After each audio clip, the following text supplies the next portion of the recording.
Oke, udah mulai ya. Bismillahirrahmanirrahim. Assalamualaikum Waalaikumsalam warahmatullahi warahmatullahi wabarakatuh. wabarakatuh. Waalaikumsalam warahmatullahi wabarakatuh.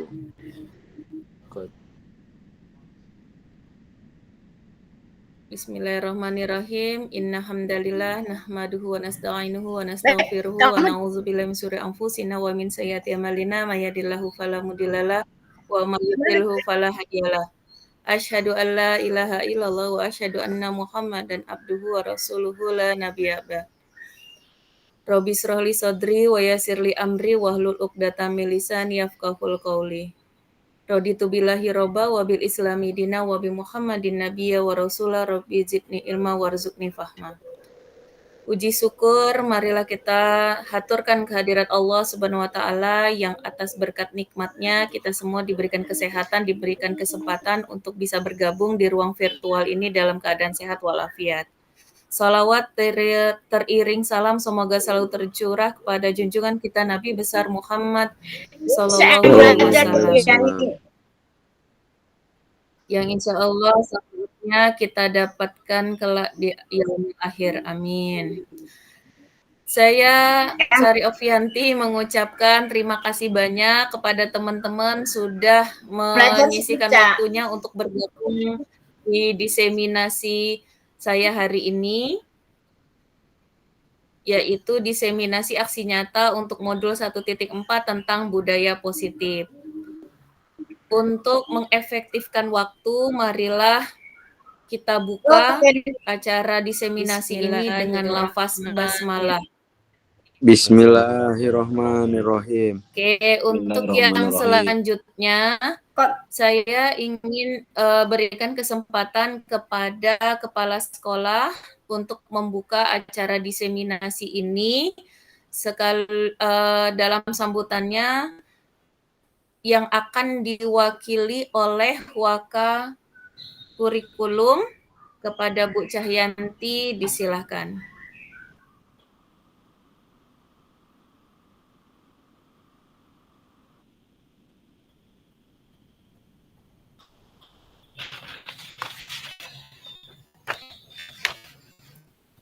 Silakan Bu De.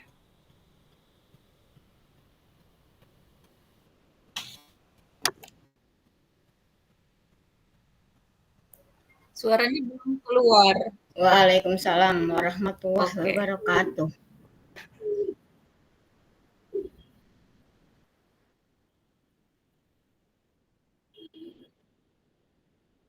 Sinyal kayaknya Bude, coba off cam aja.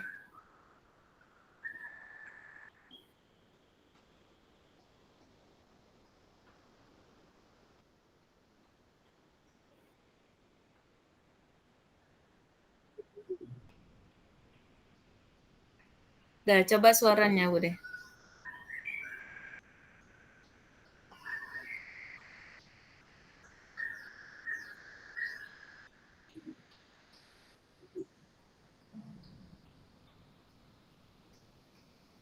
Ya, dicoba Bude.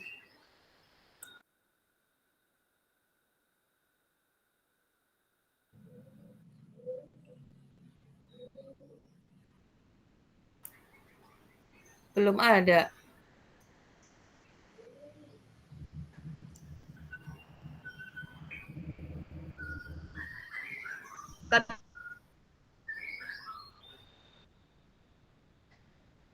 Bisa.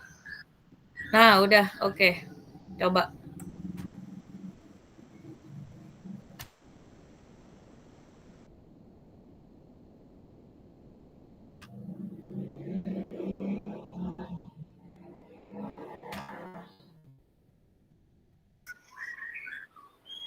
Coba Bude, ngomong.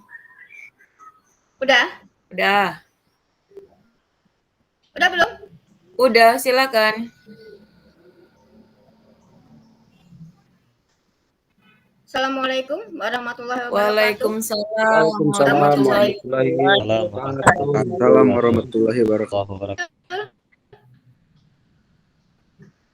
Assalamualaikum warahmatullahi wabarakatuh. Udah? Waalaikumsalam warahmatullahi wabarakatuh. Waalaikumsalam warahmatullahi wabarakatuh. Oh iya. Udah, silakan Bu. Wabarakatuh.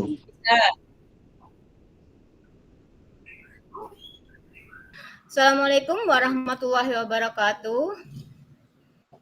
Tabi'un. Waalaikumsalam.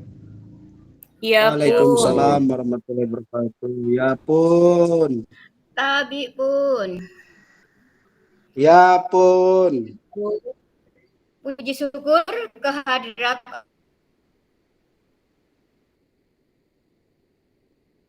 Allah Subhanahu wa taala yang telah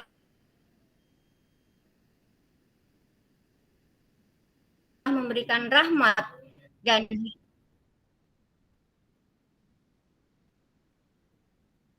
sudah bisa mulai.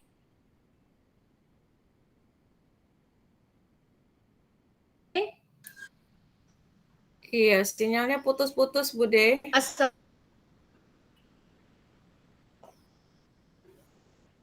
Assalamualaikum warahmatullahi wabarakatuh.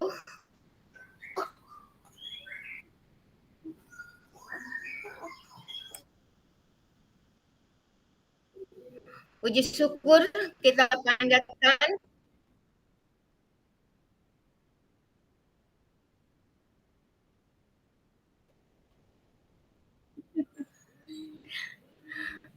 puji syukur kita panjatkan kehadirat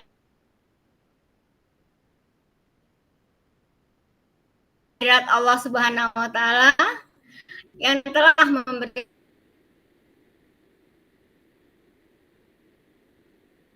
rahmat dan hidayahnya kepada kita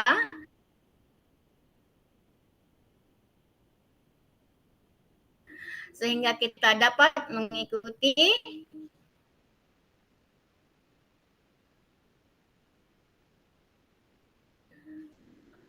seminar pada pagi hari ini.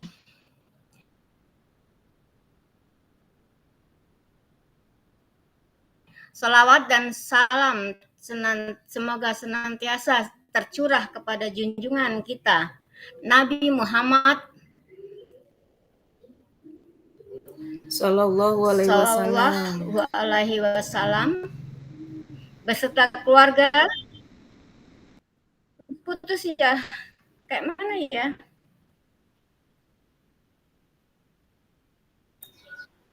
Iya, nggak apa-apa Bude, lanjut kok, masih bisa kedengaran.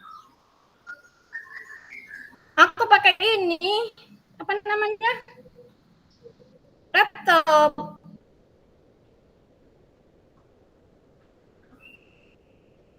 Laptopnya? Iya, bisa kok.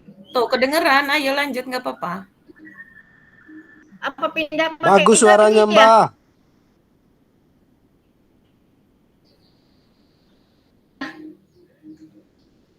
Udah nggak apa-apa Bude, itu udah bisa tuh. Nggak apa-apa, udah bisa. Sinyal aja.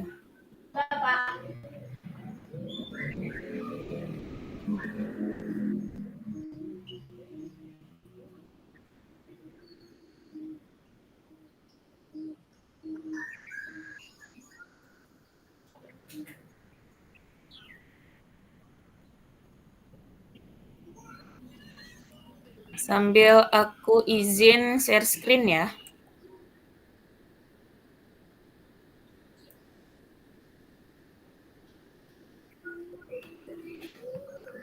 Gimana Rin? Kan nggak bisa Rin.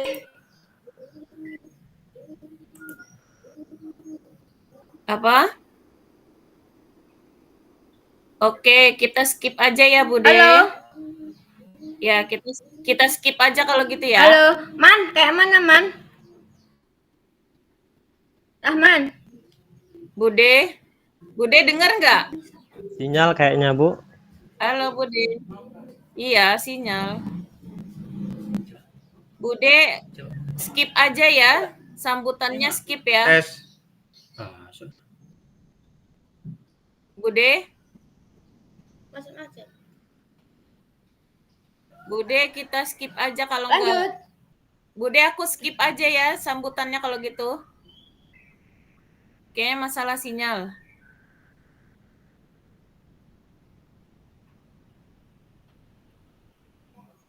Tes. Mana nih? Budenya dengar.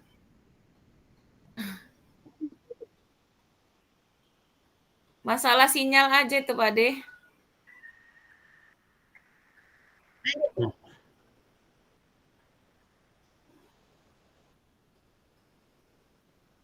Bude, Masih ya? Bude.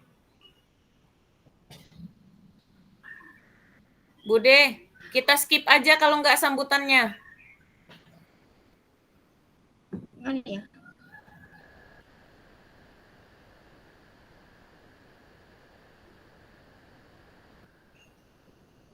Wah, udah bisa, dokter udah bisa. Oh yaudah.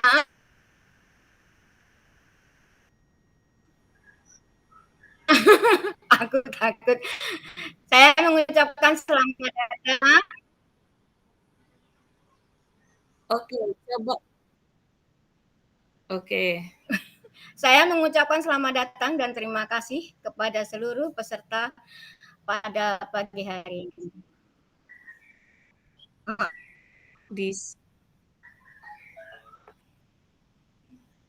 Ayo udah, aku udah mulai ya. Ulang dari awal. Nggak usah.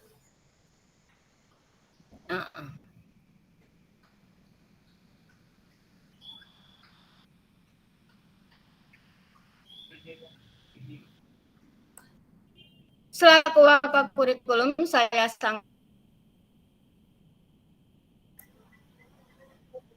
mendukung sepenuhnya kegiatan yang dilaksanakan oleh guru penggerak karena diharapkan dapat saling berbagi ilmu dan mengimbaskan ilmu yang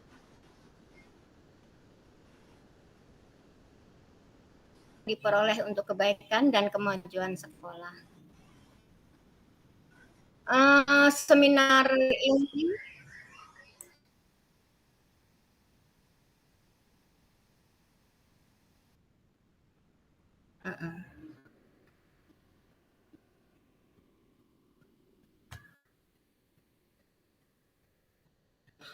Seminar ini bertujuan untuk memberikan wawasan dan pengetahuan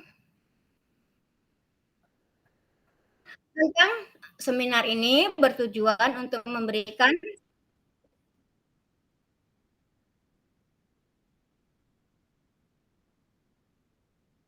Oke, Iya.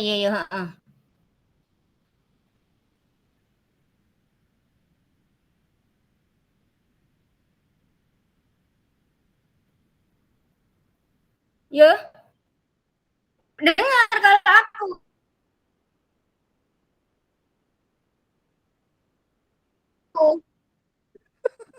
Iya, kalau aku dengar.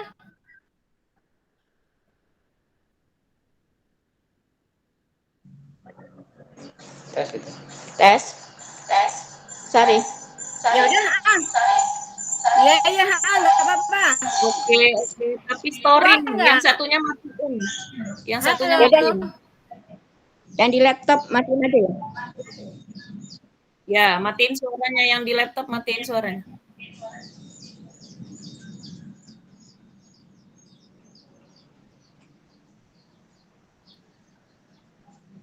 Udah, Bang. Oke. Udah lanjut aja, Ri. Oke deh. Ya. Baik, saya ucapkan terima kasih sekali kepada Ibu Cahyanti selaku wakil kurikulum sudah mewakili kepala sekolah walaupun terkendala dengan sinyal. Ya. Terima kasih sudah mendukung kegiatan diseminasi ini. Baiklah teman-teman, kita langsung mulai aja ya acara kita. Untuk lebih efektif waktunya, saya mohon izin share screen.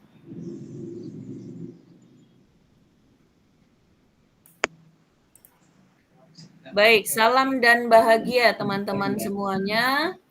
Selamat datang, kita bergabung di ruang virtual ya untuk kegiatan kita yaitu diseminasi aksi nyata modul 1.4 yaitu budaya positif. Kayaknya nggak perlu perkenalan lagi ya, kita berada pada unit kerja yang sama yaitu sama Negeri 1 Bukit Kemuning. Agenda kita tuh nanti pembukaan sudah kita lakukan tadi, kemudian tadi ada sambutan dari Wakakurikulum, kemudian nanti langsung pemaparan materi. Sebelum itu, izinkan saya menjelaskan komitmen bahwa teman-teman tidak perlu merekam, kemudian teman-teman ketika belum diminta bersuara, maka mohon di-unmute ya, supaya ruang virtual kita bisa terkoneksikan dengan aman.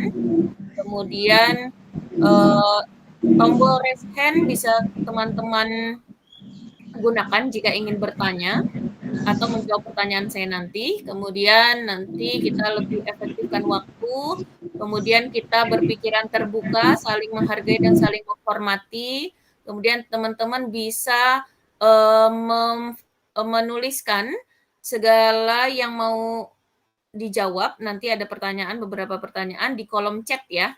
Di sebelah kanan nanti ada kolom chat. Kemudian teman-teman kalau merasa perlu maka bisa gunakan catatan-catatan kecil untuk refresh kembali apa yang sudah saya sampaikan.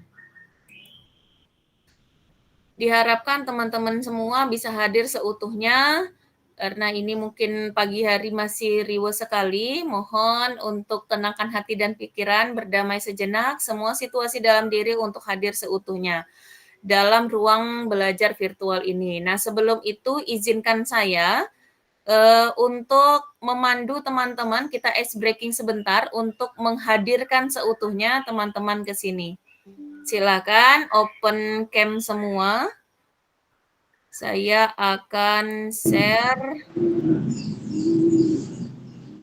ice breaking-nya sederhana saja, teman-teman ya. Gerakan tangan dan badannya ya. Ini cuma cukup untuk badan saja kok ya, teman-teman.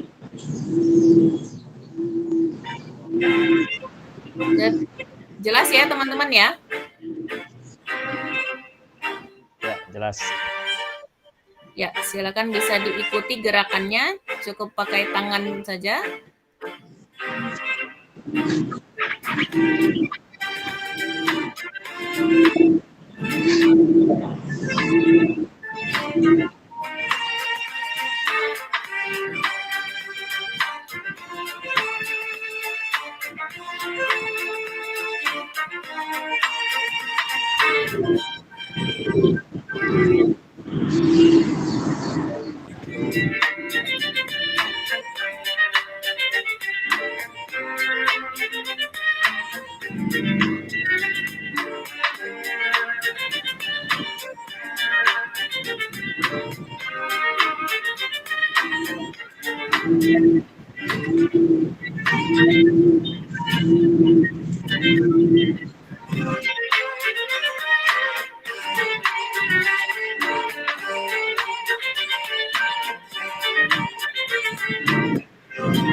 Terima kasih teman-teman. Gimana perasaannya?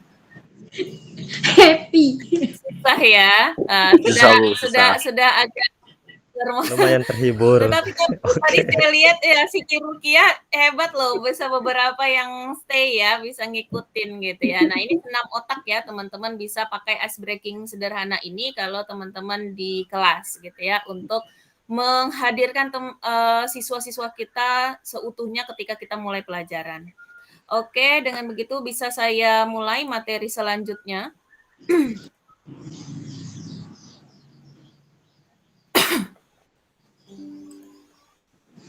Nah, ini ada pertanyaan pemantik, teman-teman. Setuju atau tidak setuju? Pernyataan pertama, hukuman dapat mendisiplinkan anak. Yang kedua, pemberian hukuman dengan hal positif seperti membaca atau membersihkan halaman sekolah dapat meningkatkan disiplin anak. Ketiga, memberi penghargaan dapat meningkatkan motivasi belajar anak. Silakan teman-teman gunakan fitur chat ya, dibuka chatnya, tuliskan di situ setuju atau tidak, atau ada yang mau mengungkapkan, boleh raise hand siapa yang mau mengungkapkan pakai kata-kata, nggak pengen nulis gitu. Yang mau nulis silakan, tombol lambangnya lambang pesan ya yang ada di sebelah orang-orang. Oke, Reski sudah menuliskan setuju bahwa hukuman dapat mendisiplinkan anak. Berarti tiga-tiganya setuju ya, Reski ya. Silakan teman yang lain. Bisa gunakan tombol raise hand kalau mau bicara langsung.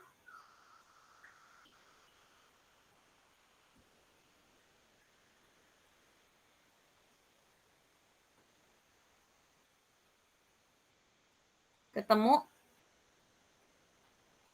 tempat nulisnya. Oke, Bu Fauzia juga setuju.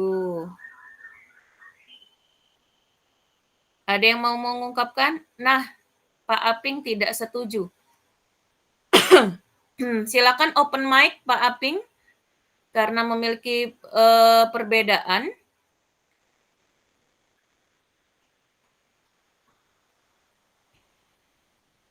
Silakan Pak Aping, boleh open mic, mau mengungkapkan kenapa tidak setuju? Yang tidak saya setuju itu yang di poin kedua, Bu. Tapi kalau poin yang ketiga saya setuju. Poin kedua. Ya. Oke, poin ke satu gimana?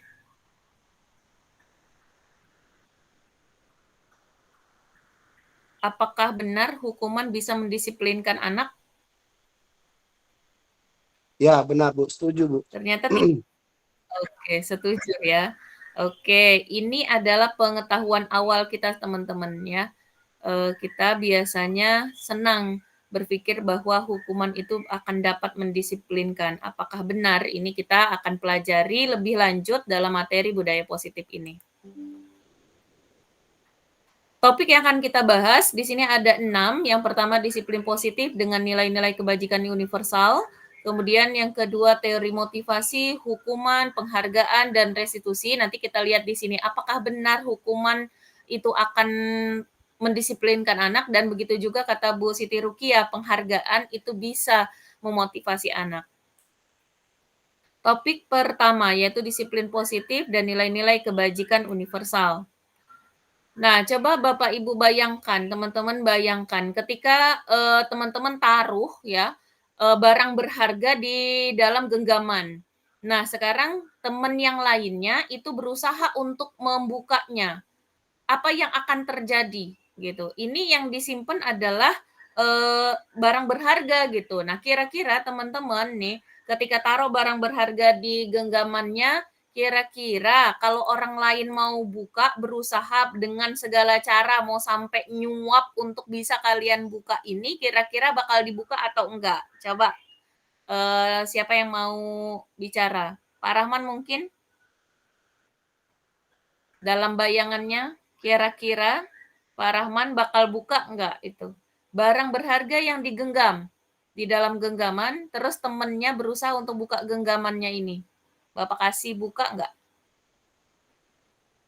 Kalau secara pribadi, kalau kita sebagai yang memegang tangan, yang mengepalkan tangan, tentu pasti akan menahan diri itu, Bu.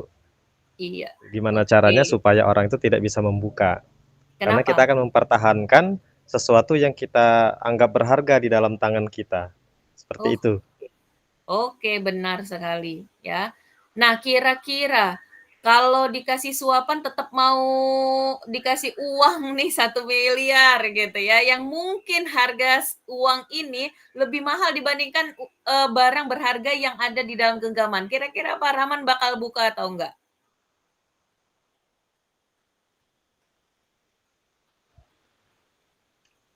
Ya, tentu Ayo. kalau dilihat dari fungsinya, dilihat dari konsisten kita atau fungsinya, ya kalau ibaratnya yang sesuatu yang berharga dalam genggaman kita yang akan mempertaruhkan kehidupan kita atau masa depan, ya tentu tidak akan ditukar. Tapi Oh, kalau hanya sekedar ibaratnya pembanding atau apa pemicu yang lain, ya kontekstual juga. Tapi tentu kalau sesuatu yang berharga pasti tidak akan mau kita tukar. Seenggaknya oh. begitu secara awamnya, Bu. Oke, terima kasih Pak Rahman. Baik, coba teman-teman pikirkan.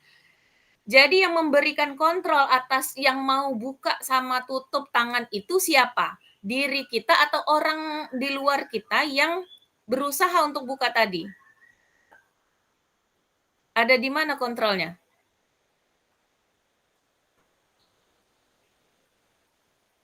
Bu Siti Rukiah, nggak apa-apa kalau mau ngomong. Kira-kira tadi ya, ada di diri kita, Bu. dalam diri. Ya, benar sekali. Jadi kontrol itu ada dalam diri kita. Berharga apapun, ya, itu bakal tetap kita pertahankan karena kita harus dalam pikiran kita adalah semua kontrol itu dalam diri kita. Kita tidak akan bisa mengontrol orang lain. Nah, ini yang harus kita pahami dari ilustrasi yang ini. Bisa dipahami ya, teman-teman ya. Nah, kemudian kita muncul nih dari ilustrasi ini ada perubahan kita kembalikan ketika kita posisinya adalah sebagai guru. Perubahan paradigma teori kontrol atau teori pilihan di mana ada ilusi. Yang pertama, ilusi bahwa guru itu bisa mengontrol murid. Ya. Ini hati-hati. Itu hanya sebuah ilusi bahwa kita bisa mengontrol murid. Yang kedua, ilusi bahwa kritik dan membuat orang merasa bersalah dapat menguatkan karakter. Nah, membuat orang merasa bersalah itu seperti apa nanti kita akan lebih lanjut. Ilusi yang ketiga, bahwa semua penguatan positif efektif dan bermanfaat. Belum tentu. Kadang bahasa kita seolah-olah pelan, positif, tapi belum tentu bermanfaat bagi dia. Kemudian yang keempat, ilusi bahwa orang dewasa memiliki hak untuk memaksa. Nah, ini harus hati-hati. Semoga dengan materi yang ini kita akan membuka paradigma kita yang lalu ya, kata Pak Rahman tadi itu pemahaman awam saya. Nah, kita lihat. Siapa sesungguhnya yang memiliki kontrol? Kalau di stimulus respon, kita akan berusaha nih ada beberapa pernyataan, kita mencoba mengubah orang agar berpandangan sama dengan kita. Di teori kontrol, kita akan berusaha memahami pandangan orang lain tentang dunia. Jadi belum tentu pandangan kita itu akan sama dengan pandangan orang lain. Dunia ini luas kawan, ya ibaratnya begitu ya.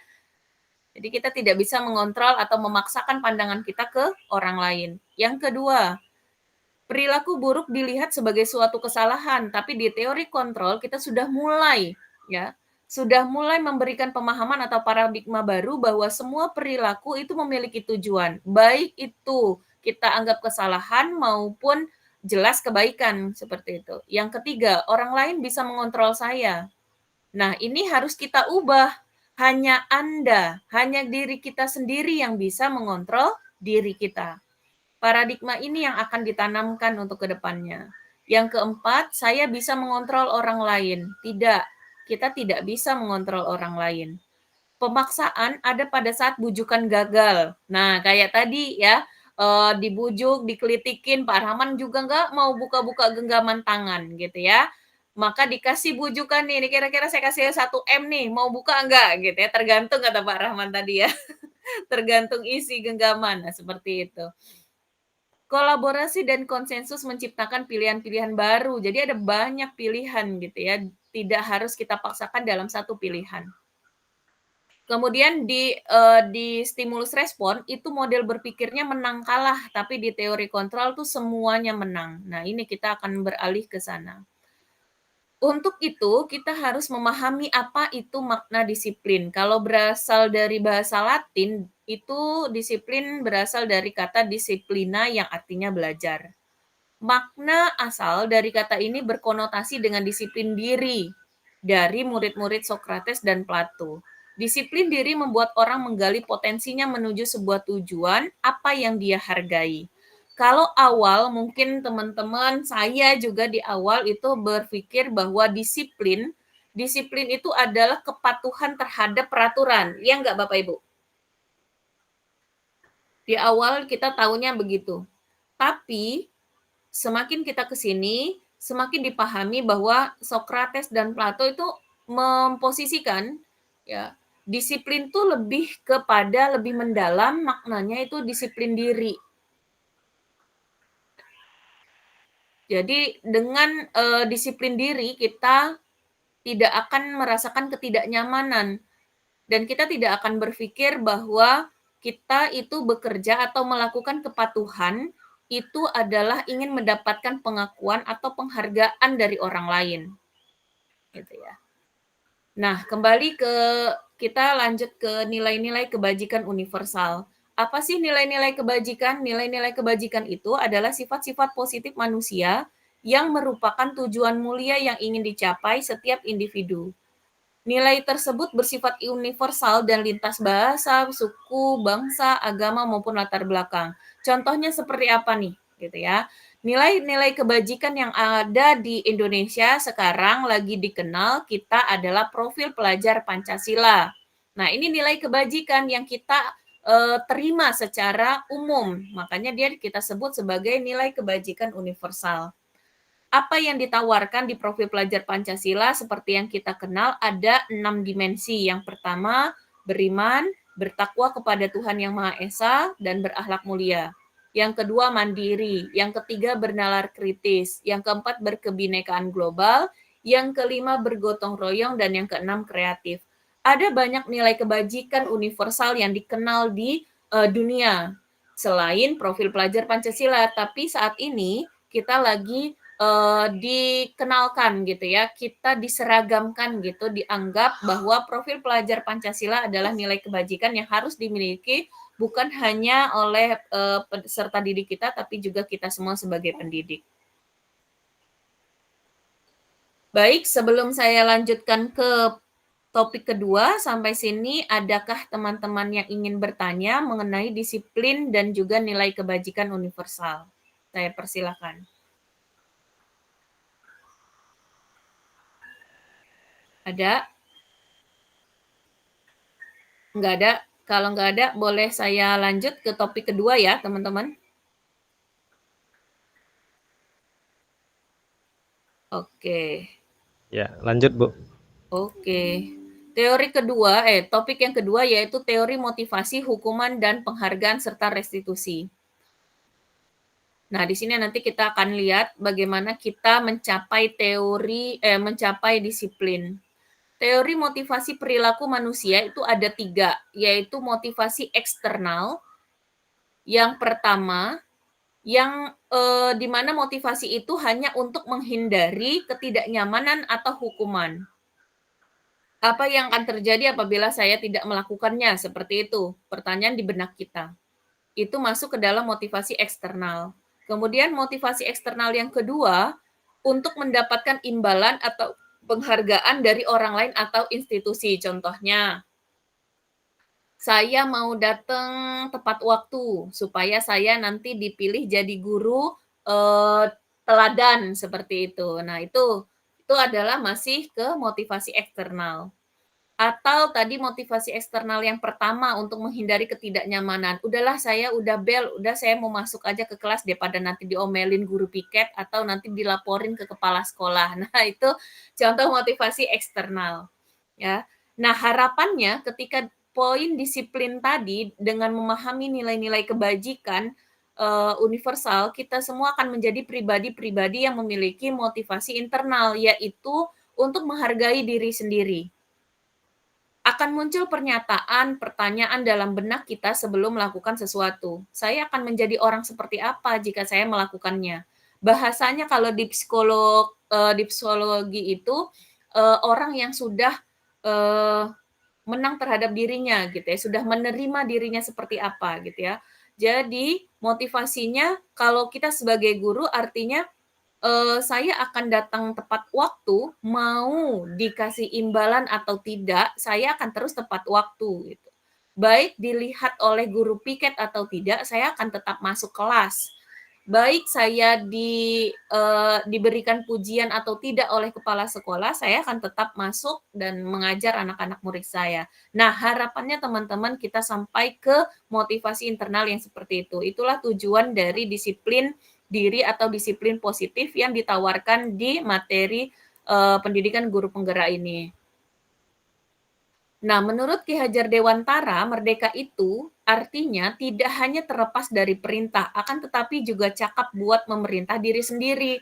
Nah, ini sejalan dengan pemikiran disiplin diri yang ditawarkan oleh Sokrates tadi, bahwa Bapak Pendidikan kita, Ki Hajar Dewantara, itu juga sudah berpikir bahwa yang disebut merdeka itu bukan hanya lepas dari perintah, akan tetapi dia juga bisa memerintah diri sendiri, sehingga semua tujuan atau motivasi internalnya itu tercapai. Nah, seperti ini. Ini harapannya tujuan akhir dari disiplin positif. Nah, lanjut kita ke penghargaan tadi. Tadi Bu Siti Rukiah percaya bahwa poin yang ketiga, penghargaan itu akan memotivasi orang. Nah, bisa saja ternyata penghargaan itu malah justru menghukum orang itu.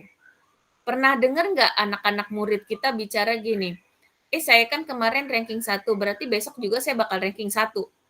Akhirnya timbul di pikiran mereka tidak akan perlu lagi bersusah payah karena yaitu tadi bahasanya, nilai saya bakal tetap seperti itu. Saya akan terus dapat ranking 1. Nah, ini yang disebut sebagai penghargaan yang menghukum. Penghargaan yang menghukum ini dampaknya yang pertama, pengaruhnya jangka pendek dan jangka panjang. Bisa panjang, bisa pendek. Artinya kalau dia tadi disiplin positifnya sudah tercapai, dia bisa saja pengaruhnya hanya jangka pendek. Tapi kalau sampai ke jangka panjang, ini yang bahaya. Gitu ya. Sampai kita pernah kemarin kejadian bahwa siswa merasa nilainya tidak boleh diturunkan. Gitu ya. Teman-teman mungkin pernah ketemu, Pak, saya minta tugas dong, nilai saya turun banyak. Bu, nilai saya turun, saya nggak boleh turun. Nah, seperti itu. Nah, ini hati-hati bahwa ternyata penghargaan itu belum tentu semuanya bakal efektif, gitu ya. Bisa saja penghargaan itu tadi selain tidak efektif juga merusak hubungan. Itu tadi ya, ketika kita turunkan nilainya, pernah kejadian itu ada murid saya datang ke saya protes. Terus punya akhirnya mungkin, tuh kan saya nggak terima SNBP karena ibu ini ngasih nilai saya turun atau nilai saya jadi ibu jelekin, nah seperti itu. Akhirnya merusak hubungan, nggak mau lagi negor saya, kan seperti itu. Nah itu tidak semua yang namanya penghargaan itu baik. Nah, selain itu juga nih, penghukuman dari penghargaan itu yaitu selanjutnya penghargaan menurunkan kualitas karena merasa diri tadi, saya bakal tetap dapat ranking 1, saya bakal tetap kalau bahasanya di SMA, saya tetap masuk dalam siswa eligible, jadi ngapain susah-susah banget gitu kan meraihnya. Nah, itu jadi menurunkan kualitas. Terus mematikan kreativitas sudah pasti, mengurangi motivasi intrinsik itu tadi, ya teman-teman. Nah, bentuk-bentuk program kebajikan artinya penghargaan itu bisa kita ganti Bapak Ibu ya, kita ganti dengan program kebajikan atau kita sebutnya sebagai apresiasi. Apresiasi atau pengakuan itu bisa efektif jika yang pertama, beri pengakuan secara khusus atau secara pribadi. Kita kasih pengakuannya individu secara misalnya empat mata gitu ya, nggak orang lain tahu sehingga tidak merusak motivasi anak itu gitu. Atau pengakuannya kita kasih semuanya. Oke, kelas 10-1 semua sudah baik. Nah, seperti itu. Atau satu-satu hari ini pertemuannya untuk pengakuan untuk si A, nanti gantian ke B, kemudian ke C sampai ke Z. Pokoknya semuanya merata. Nah, ini adalah bentuk apresiasi perubahan untuk mengganti ya penghargaan yang menghukum tadi. Bisa juga kita beri pengakuan secara konsisten dan fokus pada proses bukan pada hasil. Nah, ini yang harus digarisbawahi. Fokusnya itu pada proses bukan pada hasilnya Bapak Ibu ya. Kita makanya di sekarang di kurikulum Merdeka itu kita diberikan kegiatan P5. Itu untuk memberikan apresiasi itu bukan pada hasilnya nanti, tapi kita lihat prosesnya. Yang dinilai adalah prosesnya. Tidak penting hasilnya seperti apa, tapi ketika prosesnya sudah baik, maka kita akan memberikan apresiasi baik untuk kerja keras anak-anak didik kita.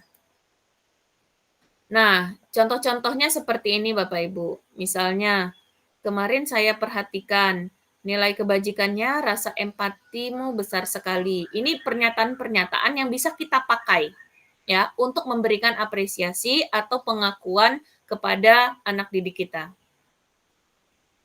Ya.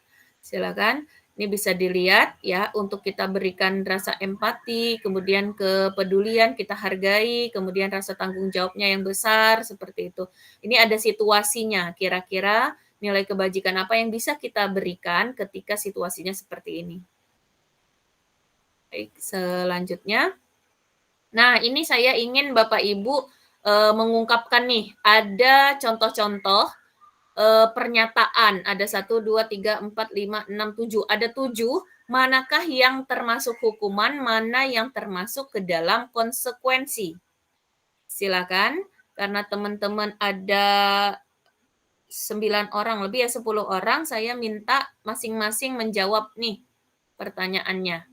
Pertanyaan 1, saya minta coba Aping menjawab. Mencatat 100 kali di dalam buku kalimat, saya tidak akan terlambat lagi ketika terlambat ke sekolah. Itu termasuk ke dalam hukuman atau konsekuensi, Pak Aping? Mencatat 100 kali dalam buku kalimat, saya tidak akan terlambat lagi karena terlambat sekolah. Itu termasuk hukuman, Bu. Termasuk hukuman. Oke, silakan yang kedua, Bu Betty.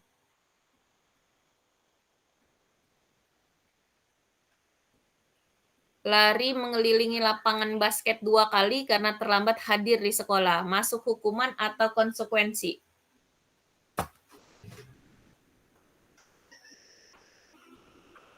Masih mute, Bu Betty.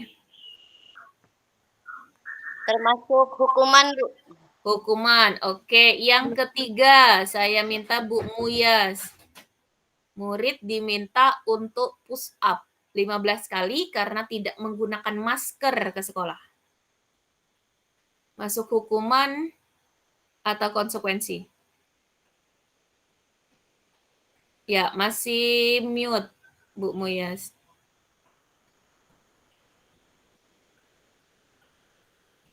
Oke. Masuk hukuman ya, Bu ya? Oke. Yang keempat, silakan Bu Fauziah.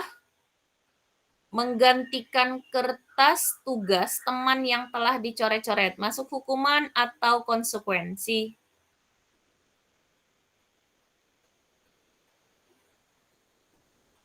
Masih ada Bu Fauziahnya? Silakan. Masuk kemana Bu? Hukuman atau konsekuensi?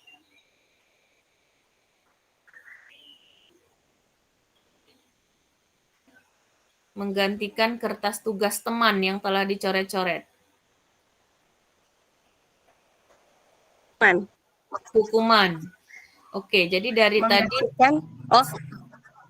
menggantikan kertas tugas teman yang telah dicoret-coret. Hukuman atau konsekuensi? Konsekuensi. Konsekuensi. Oke, terima kasih. Yang berikutnya Bu Siti Rukiah. Membersihkan tumpahan air di meja karena tersenggol pada saat belajar.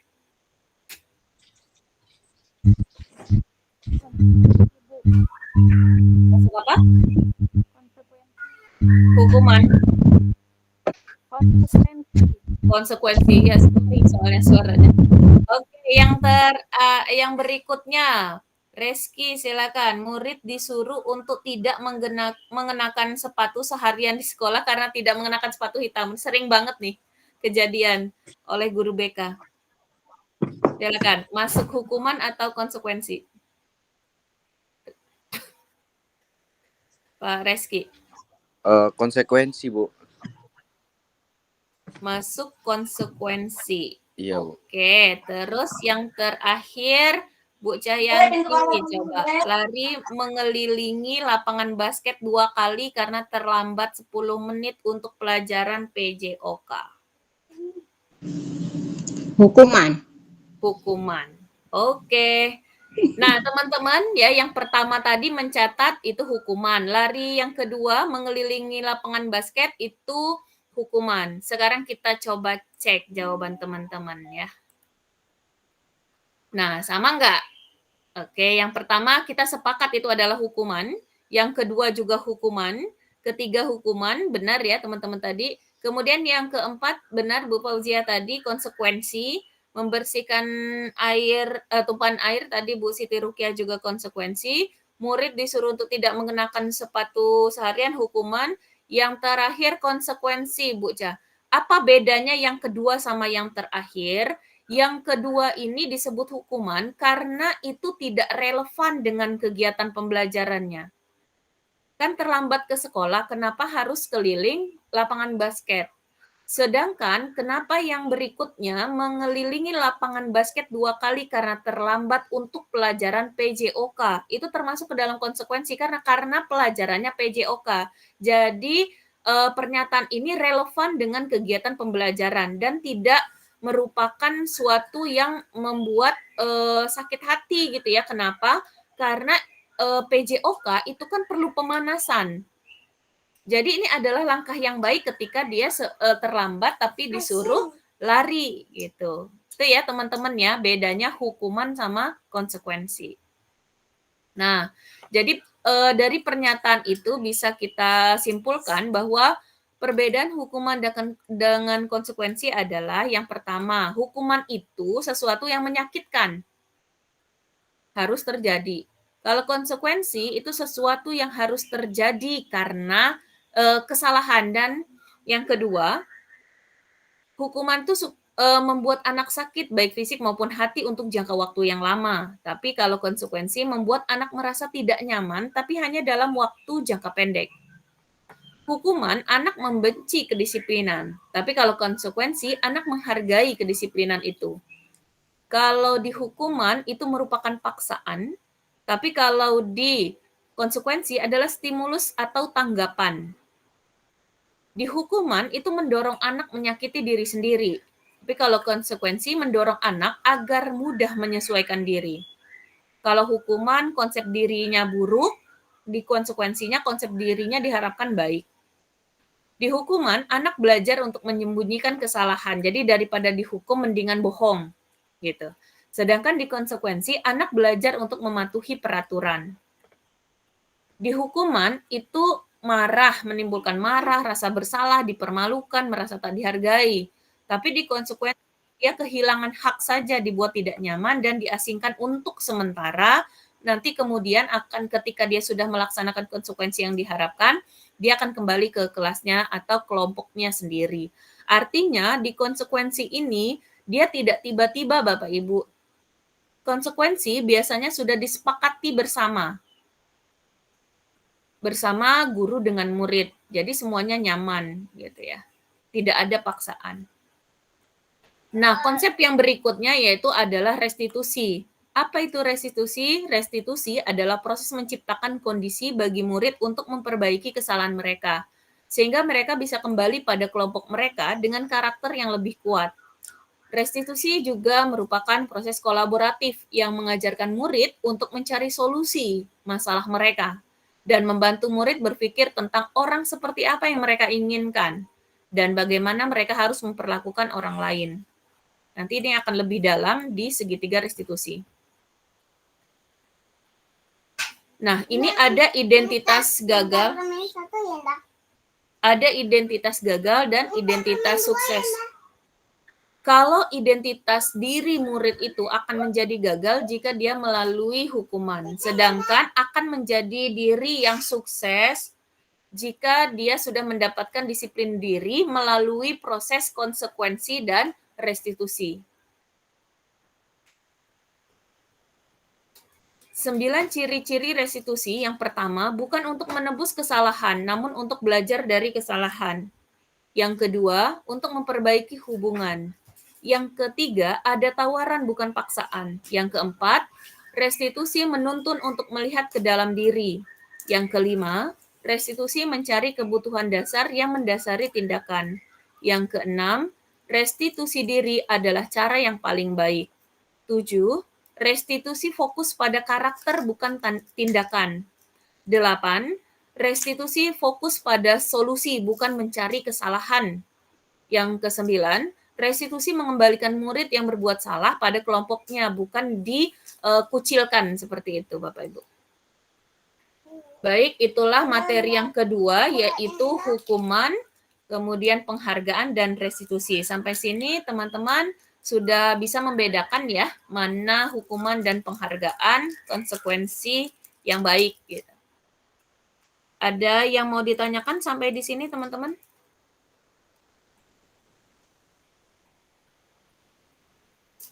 Belum? Oke, kita lanjut ke topik ketiga ya, yaitu keyakinan kelas.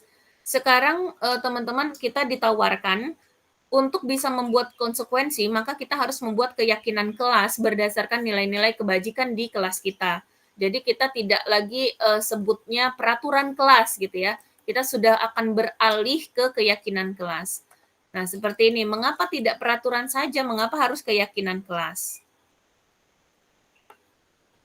Jadi untuk mendukung motivasi intrinsik, itu kembali kita ke nilai-nilai atau keyakinan-keyakinan universal tadi, kita lebih bisa merubah yang namanya peraturan menjadi keyakinan.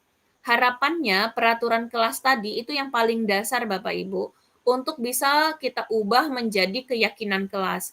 Jika sudah keyakinan kelas kita capai, maka akan timbul lingkungan belajar yang lebih positif. Kemudian ketika lingkungan belajar kita sudah positif, maka akan muncul budaya positif yang diharapkan terjadi di sekolah kita.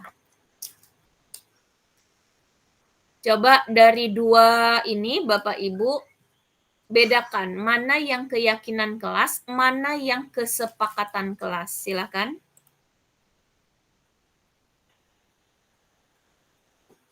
Ada yang mau mengungkapkan? Yang mana keyakinan, yang mana kesepakatan. Ini bahasanya dua-duanya sama-sama kesepakatan kelas. Sekarang kita akan merubah yang disebut kesepakatan kelas sama keyakinan kelas itu bedanya di mana? Ada yang mau mengungkapkan? Silakan. Pak Reski nih, yang fresh graduate, ya, yang masih seger banget ilmu di kuliahnya. Coba, mana nih? Yang mana keyakinan, yang mana kesepakatan? Silakan. Baik Bu, kalau keyakinan itu yang di sebelah kanan, yang kami guru dan murid yang saling menyayangi. Kalau kesepakatan itu memang sudah kayak kesepakatan tuh kayak sudah ditetapkan sesuai dengan peraturan gitu, dimana seperti datang tepat waktu, mengucapkan salam, seperti itu, menjaga kebersihan sekolah itu menjadi kesepakatan gitu Bu. Oke, benar banget nih, jeli juga ya Pak Reski ya, mudah-mudahan bisa diterapkan. Jadi Bapak Ibu, yang namanya kesepakatan kelas itu yang di sebelah kiri saya ya, sebelah kiri saya, yaitu datang tepat waktu mengucapkan salam. Jadi itu kesepakatan kelas yang masih berupa peraturan. Kita maksa gitu ya. Tapi kalau kesepakatan kelas yang sebelah kanan ini sudah termasuk ke dalam keyakinan kelas. Apa yang akan ditimbulkan? Sama-sama bahwa guru dan murid akan saling menyayangi. Jadi tidak ada paksaan gitu ya. Bahasanya tidak lagi bahasa yang maksa gitu ya, seperti yang sebelah kiri ya, seperti itu ya. Nah, sekarang teman-teman coba lagi, manakah yang termasuk di sini peraturan? Bagaimana peraturan ini Bapak Ibu jadikan bahasa keyakinan? Coba yang pertama saya minta Pak Rahman. Bagaimana merubah bahasa peraturan menjadi bahasa keyakinan? Bahasanya, selalu kembalikan buku ke tempatnya.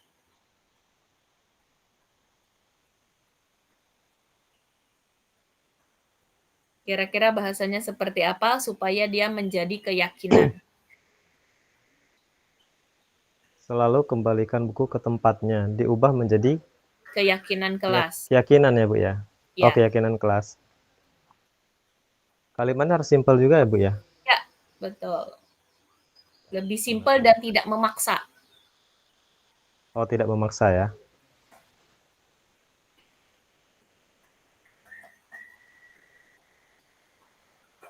Susah merangkai kata ya Pak Rahman. Bukan guru bahasa Indonesia gitu. Biasa ngitung. Ayo, Buku harus selalu bisa. rapi, buku selalu tertata rapi di ruang kelas. Buku selalu tertata rapi di ruang kelas, nggak maksa ya. Oke, Pak Aping tadi raise hand, Pak Aping mau mengungkapkan, Pak Aping. Pici, Kepicit. selalu apa. selalu kembalikan buku ke tempatnya. Ya, ada ide nggak selain Ada Pak Rahman tadi? kata-kata selalu itu mengembalikan buku pada tempatnya, gitu aja Bu. Mengembalikan buku ke tempatnya. Oke, sekarang kita lihat ya. Saya tidak perlu memberikan contoh yang lainnya ya. Nah, keyakinan kelas itu adalah nilai ya Bapak Ibu, nilai kebajikan kayak tadi ya, kita kembali ke sini tadi. Nah, saling menyayangi, semangat. Nah, itu jadi poinnya Bapak Ibu, kalau keyakinan kelas itu tidak ada lagi bahasa-bahasa seperti apa gitu ya. Dia lebih memang tersirat ya, tidak langsung. Kalau ini kan langsung, kalau peraturan selalu kembalikan buku ke tempatnya gitu ya. Tapi ini tersirat, ini sebenarnya nih mencerminkan nilai apa gitu. Mencerminkan nilai apa? Nilai tanggung jawab. Seperti itu ya Bapak Ibu keyakinan kelas. Jadi keyakinan kelas kalau kita mau buat di kelas itu bukan merupakan peraturan-peraturan panjang-panjang gitu loh. Jadi singkat, tapi anak tuh paham tanggung jawab itu apa aja. Jadi nilai tanggung jawab itu bisa macam-macam, bukan hanya sekedar mengembalikan buku ke tempatnya. Bisa jadi membersihkan atau tugas piket itu merupakan satu tanggung jawab. Terus meletakkan mengumpulkan buku tugas di waktu yang sudah ditentukan guru itu juga tanggung jawab. Seperti itu Bapak Ibu ya. Jadi satu nilai keyakinan kelas itu bisa dijabarkan banyak peraturan atau kesepakatan kelas gitu. Jadi bahasanya lebih simpel tapi tersirat gitu ya Bapak Ibu. Oke, itu topik ketiga. Selanjutnya topik keempat. Ini mohon maaf agak ngebut ya karena materinya banyak, waktunya yang sedikit gitu ya Bapak Ibu ya. Topik keempat, kalau nanti Bapak Ibu mau lebih paham lagi boleh tanya di balik layar. Topik keempat yaitu kebutuhan dasar manusia dan dunia berkualitas. Nah, kenapa ini harus kita kenal? Karena kita jangan lagi menjudge bahwa anak ini, kamu salah, ini kamu salah. Nah, kita lihat kebutuhan dasar manusia apa yang tidak dia capai. Nah, setiap manusia itu memiliki kebutuhan dasar ada 5 ya Bapak Ibu. Yang pertama, bertahan hidup Bapak Ibu. Yang kedua, kasih sayang dan rasa diterima. Yang ketiga, penguasaan. Yang keempat, kesenangan. Yang kelima, kebebasan. Nah, kalau kita melihat anak-anak itu melakukan kesalahan, maka ada kebutuhan dasar dia yang tidak dia penuhi. Misalnya, anak itu setiap pelajaran fisika tidur. Nah, berarti ada kebutuhan dasar manusia dia yang tidak terpenuhi, yaitu penguasaan. Bisa jadi karena dia nggak mood, atau dia tidak menguasai materi itu, tidak suka pelajaran itu, maka dia tidak mau memperhatikan guru itu. Nah, seperti itu. Nah, ini sekarang bukan lagi tugas dari guru BK, tapi semua guru juga harus memahami bahwa kebutuhan dasar manusia ini kita pahami untuk bisa kita mengarahkan anak didik kita, tidak selalu kita judge atau beri hukuman seperti itu ya Bapak Ibu. Yang berikutnya, topik yang kelima yaitu 5 posisi kontrol. Ini penting sekali untuk memposisikan diri kita ada di mana Bapak Ibu. 5 posisi kontrol kita itu, yang pertama ada penghukum. Yang kedua, posisi kontrol yang kedua yaitu pembuat rasa bersalah. Yang ketiga sebagai teman, yang keempat sebagai pemantau, yang kelima sebagai manajer. Nah, inilah Bapak Ibu yang tadi kaitan dari beberapa topik tadi yang awal, mulai dari disiplin diri, kemudian teori kontrol tadi, kemudian teori motivasi, ini sampainya ke sini, ke 5 posisi kontrol. Kira-kira kita ada di posisi mana selama ini, gitu ya? Apakah kita sebagai penghukum, atau sebagai pembuat rasa bersalah, atau bisa kita sudah sampai ke tahap sebagai teman, atau sebagai pemantau, atau justru yang harapannya itu adalah sampainya kita di motivasi intrinsik, yaitu sebagai manajer. Jadi kita akan menerapkan posisi manajer ini nanti ke materi yang selanjutnya, yaitu segitiga restitusi. Nah, penghukum kita lebih sering marah-marah gitu ya, menghardik, menunjuk-nunjuk, menyakiti, menyindir. Bahasanya, kalau kamu tidak melakukannya, awas ya, rasakan. Awas kalau setelah ini ibu masih lihat, misalnya seperti itu.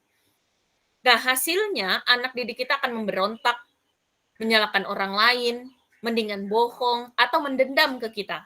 Gitu ya. Murid meletakkan guru di luar dunia berkualitas. Biarin aja, nanti juga dimarah-marah lagi. Nah, dampaknya akan terus mengulangi kesalahan.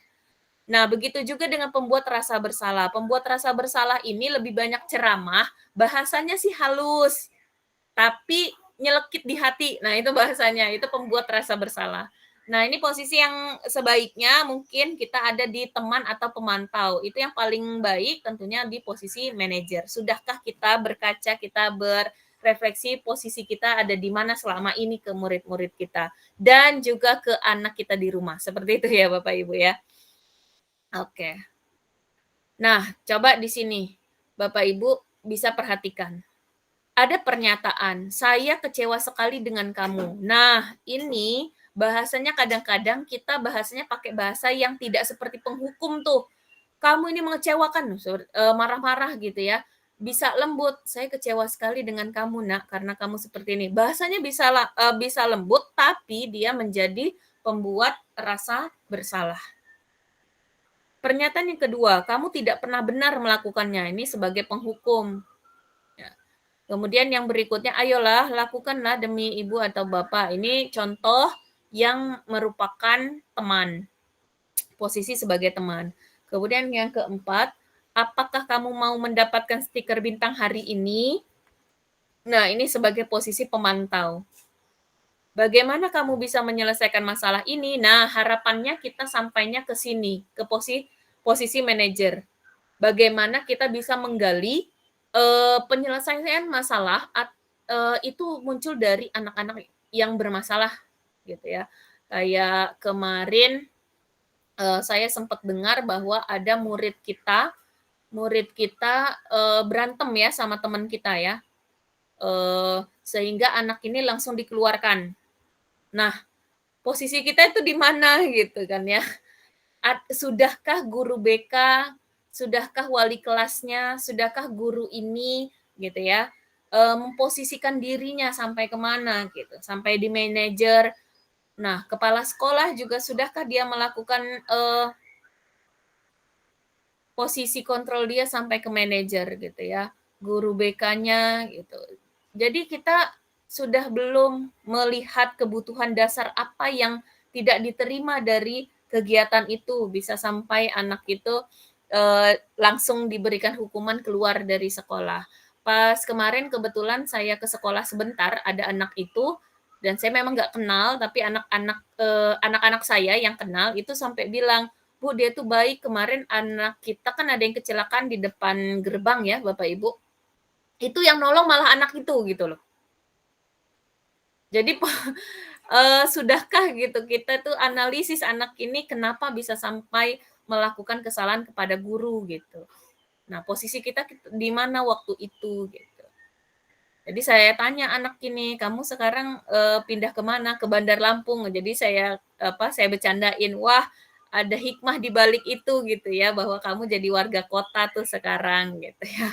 Sampai ketawa aja anak gitu. Pas saya lihat tuh anaknya agak ini gitu kan ya. Nah inilah yang paradigma-paradigma yang perlu kita ubah ya sebagai pendidik. Posisi kita ada di mana teman-teman.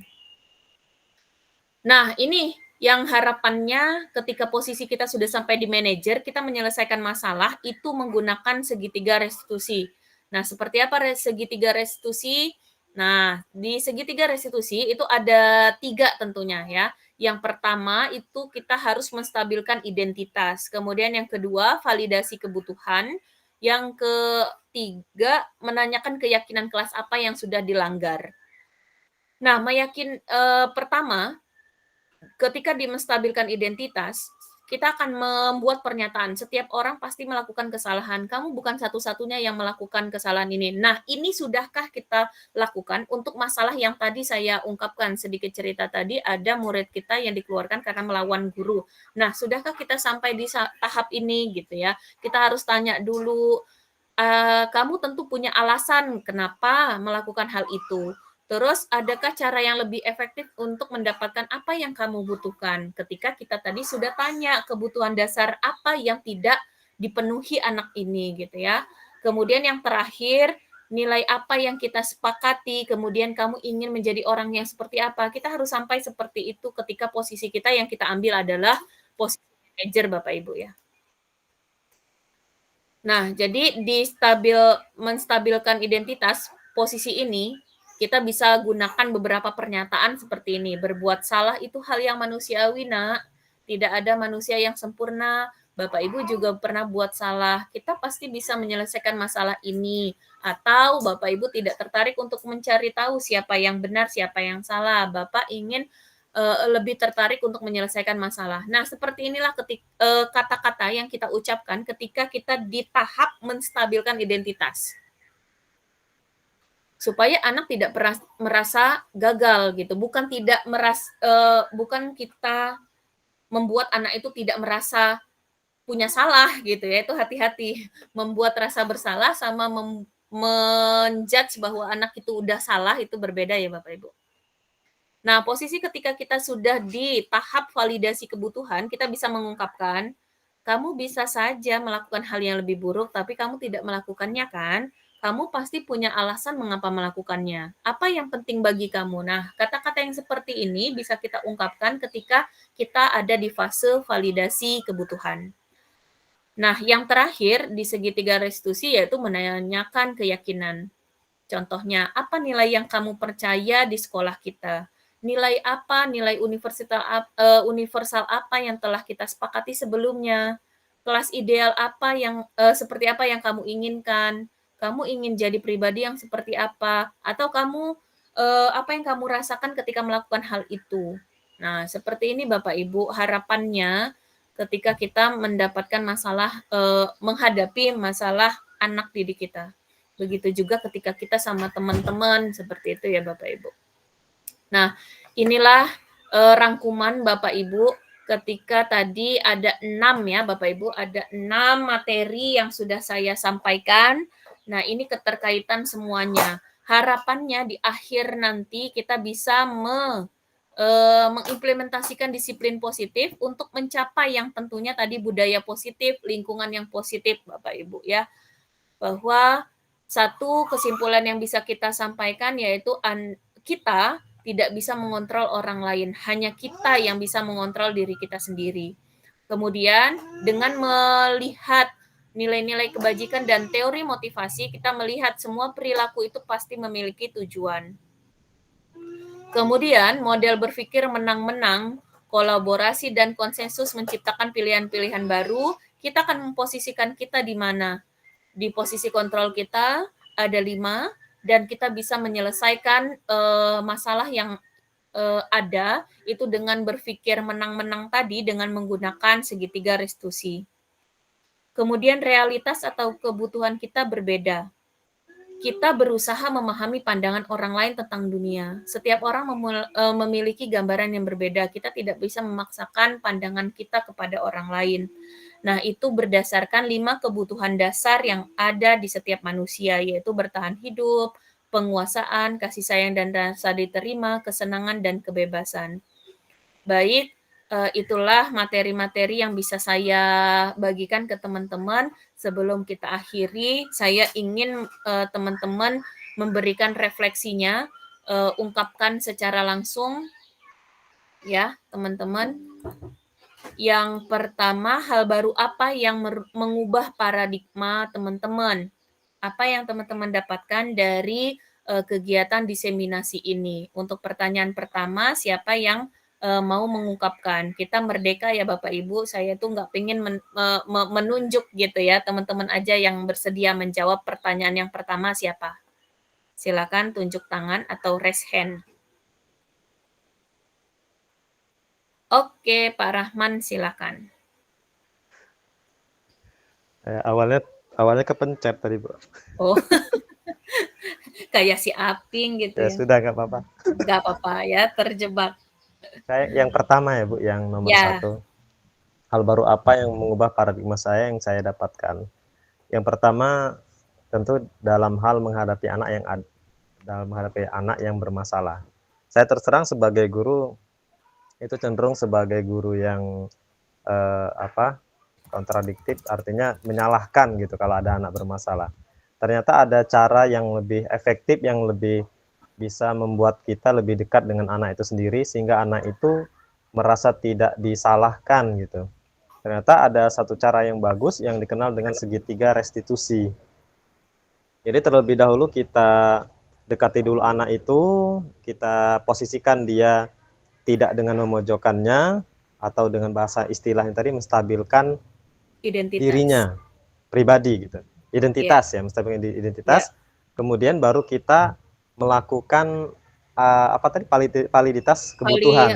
Jadi apa yang dia lakukan itu kita anggap sebagai sesuatu pertama dulu, sesuatu yang sering dilakukan orang, akan tetapi kita tanya kembali apakah itu sesuai apa tidak dengan keadaan atau yang dia lakukan terhadap orang lain. Nah, baru dengan yang terakhir tadi, apa terakhir istilahnya, Bu? Segitiga menanyakan keyakinan. Ya, menanyakan keyakinan.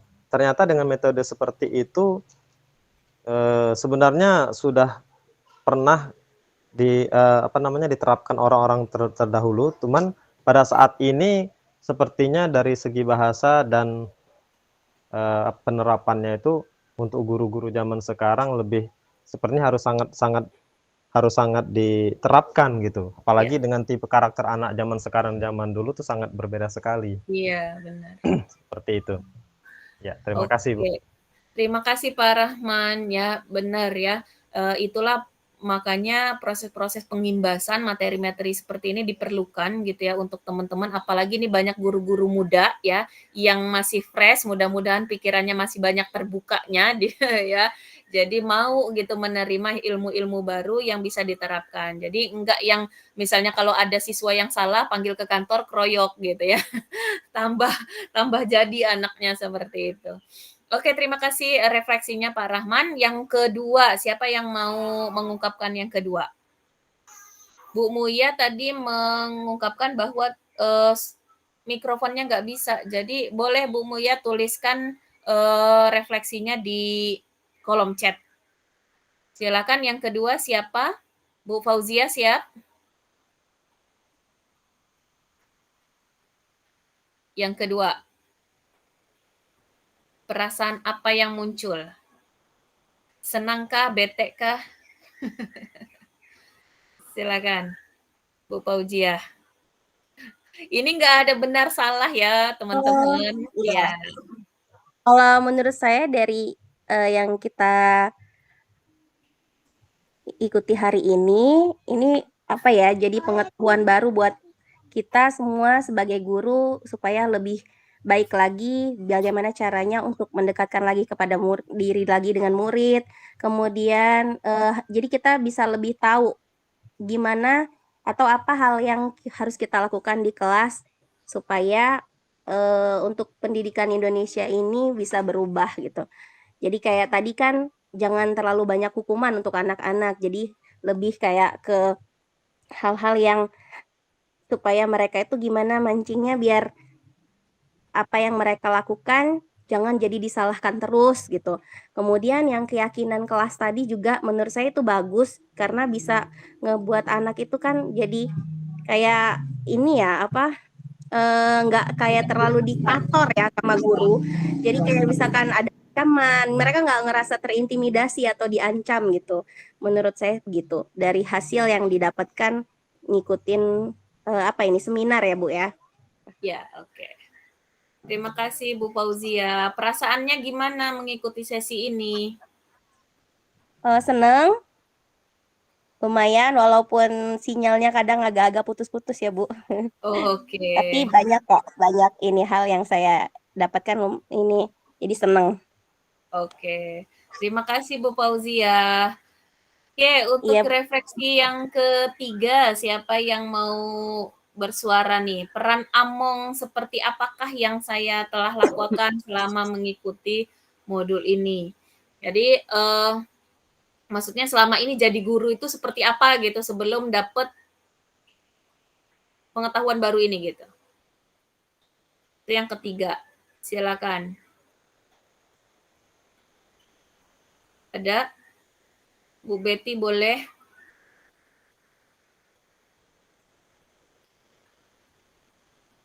Bu Betty lagi menghilang nampaknya. Silakan Reski.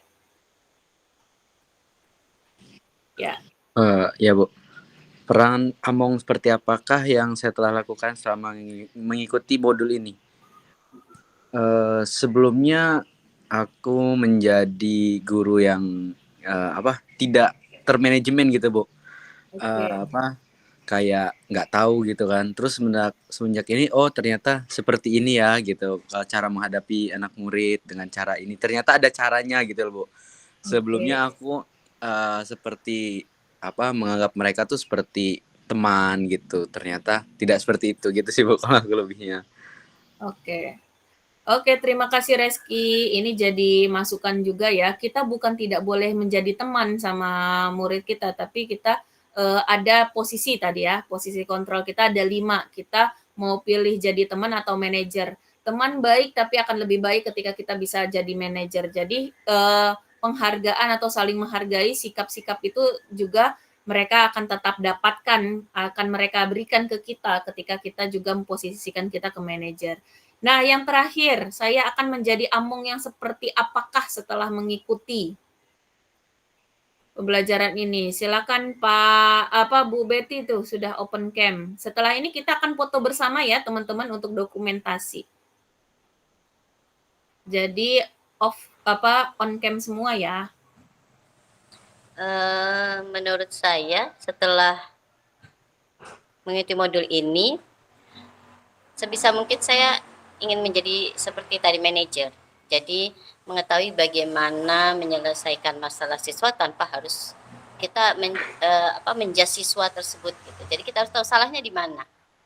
Apakah kesalahan itu ada pada siswa atau mungkin kesalahan itu ada pada kita sebagai guru. Jadi jangan pernah beranggapan bahwa guru itu selalu benar. Itu aja. Menurut saya seperti itu. Oke, jadi kita tidak lagi pakai peraturan bahwa nomor 1 guru selalu benar. Yang kedua, kalau guru salah kembali ke poin 1 gitu ya, nggak boleh lagi ya Bapak Ibu ya. Oke teman-teman, terima kasih atas waktunya ya sudah membersamai di kegiatan diseminasi saya ini. Mudah-mudahan ilmu yang saya berikan bermanfaat untuk teman-teman semua. Terima kasih waktunya sekali lagi. Kalau ada yang mau ditanyakan di balik layar boleh. Baik, saya hentikan dulu. Nah, sebelum saya tutup, kita akan Bu Muya nih. Bu Muya mengungkapkan refleksinya, selama ini saya pribadi masih sering menghukum, bukan sebagai teman, bahkan manajer. Dengan mengikuti modul ini, saya menjadi tahu bagaimana memposisikan guru sebagai pendidik dan sebagai among ya, Bapak Ibu ya. Bahasanya sekarang kita nyebutnya among. Among itu artinya penuntun ya, bukan hanya pendidik tapi juga penuntun. Oke teman-teman, kita buka kamera semua, kita foto bersama. Si Ruk, silakan dibuka. Aping, dibuka. Bu Seri ini dari tadi nggak nongol-nongol nih. Aping ini kayaknya lagi goreng nih, Bu. Si Ruk, di mana dirimu? Jangan sampai kamu kehadirannya tidak tercatat gitu loh. Dari tadi. Kemana si Ruk? Si Ruk? Nah, apa ininya? Kameranya rusak. Kameranya rusak ya kali. Seri mah dari tadi kirain nggak ada, makanya nggak ibu panggil dari tadi. Seri mah. Siruk ini sudah ke mana? Ini udahlah kita foto ya. Kayaknya Seri ngasih closing statement kayaknya, Bu. Oh iya, silakan Seri. Kirain kan tadi nggak hadir ya, Pak Rahman ya. Ayo silakan. Closing, kan kameranya yang rusak, bukan mikrofon. Silakan Seri. Ayo Ser. Ayo Seri, closing statement. Suaranya juga rusak. Macam-macam loh Seri. Nanti gaji pertama buat HP baru. Gaji baru ya, juga. Gaji pertama silakan langsung dibelikan HP ya. Aduh, laptop beli pakai laptop. Ya ampun, pakai laptop ternyata. Oke. HP-nya kalau sama cowoknya kita foto bersama. Gayanya sebebas kalian ya teman-teman ya. Saya nggak bisa pakai gaya soalnya saya harus mencet ini. 1, tahan ya. 1, 2, 3. Oke, sekali lagi. Saya langsung kirim ke grup kita ya. Nanti grupnya langsung saya bubarkan setelah teman-teman ambil ini gambar ini. Siap, aja. Oke, sekali lagi. Kenapa ya. dibubarkan, Bu? Bubarin. Udah kebanyakan grup, apalagi saya banyak banget grupnya. Ayo ya. Yo, 1, 2, 3. Oke. Saya kirim. Ngapain pencet ini? Nah, jadi tambah ganteng, Peng, setelah ketutup lah, Peng. Oke, teman-teman. Terima kasih ya. Kita mau kondangan tempat Bu April ya. Pesta loh dia. Saya tutup dulu dengan lafaz hamdalah. Alhamdulillahirabbil alamin. Saya akhiri wabillahi taufiq wal hidayah. Wassalamualaikum warahmatullahi wabarakatuh. Waalaikumsalam warahmatullahi wabarakatuh. Sari nitip ya. Atau Bu